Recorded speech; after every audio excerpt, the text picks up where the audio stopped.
Ou la politique, je vous le disais.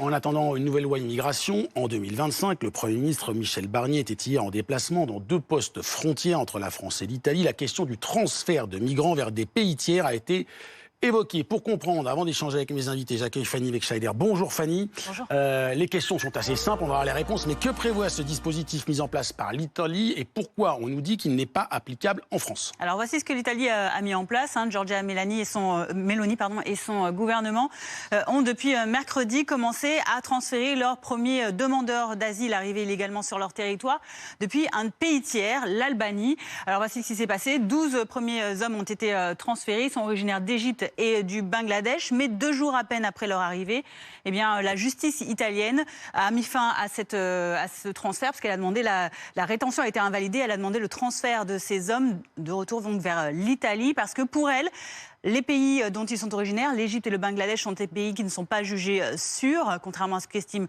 l'Italie. Et donc, dès vendredi, après cette décision, le ministre de l'Intérieur italien a fait savoir qu'il ferait appel de cette demande. Alors voici le principe de cet accord qui a été conclu entre l'Italie et l'Albanie. Il a été conclu fin 2023 pour une durée de 5 ans. Il coûte 160 millions d'euros par an.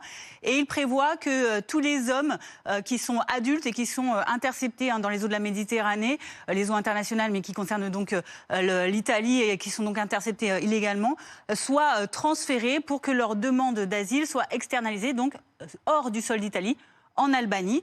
C'est donc là-bas que se font les demandes dans des centres qui sont créés, qui ont été créés sur place dans 2 villes, à Shenzhen et à Gjader. Voilà pour les modalités. Alors ce que dit le Premier ministre français, il était hier en déplacement à la frontière franco-italienne avec le ministre de l'Intérieur, Bruno Retailleau, et aussi accompagné de 2 ministres italiens. Il dit que ce modèle italien, eh bien non, n'est pas transposable en France. On l'écoute. Pour des raisons juridiques, institutionnelles et aussi liées aux personnes qui sont susceptibles d'aller dans un tel centre en Albanie, je ne crois pas que cette idée-là soit transposable en France. Alors pourquoi ce n'est pas le cas en France? Parce que la Constitution française exige que toutes les demandes d'asile soient effectuées sur le territoire français. Il est donc impossible de les externaliser. Toutefois, le Premier ministre a tout de même confirmé que Bruno Retailleau était en contact actuellement avec des pays comme l'Irak, l'Égypte ou encore le Kazakhstan pour envisager d'envoyer les migrants illégaux qui ont été expulsés par la France et qui ne sont pas acceptés dans leur pays d'origine. Merci beaucoup Fanny pour l'ensemble de ces explications qui nous permettent de planter